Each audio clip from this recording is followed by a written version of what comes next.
Welcome to the Slop Temple. We pray this video helps. You start by opening the report and placing the slicer on the page.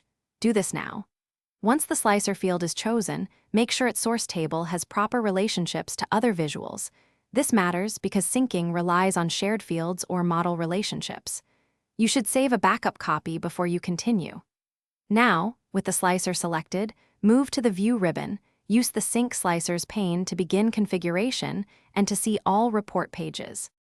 Once in the Sync Slicers pane, you see a list of every page and 2 columns, Sync and Visible. You click the Sync checkbox for every page that should receive the slicer state. This ensures selections propagate. Then, decide per page if the slicer should be visible or hidden.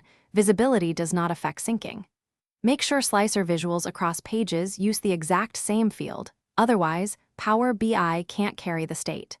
After configuring, test by changing selections and watching other pages update. Finish by testing the sync slicer across pages thoroughly. Toggle selections and navigate every synced page to confirm state continuity.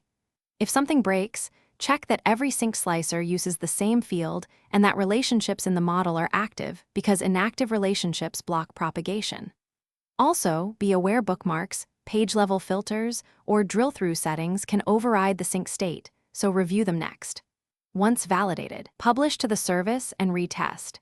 Make small fixes and republish until behavior is consistent. Thanks for watching. Consider subscribing if we helped you.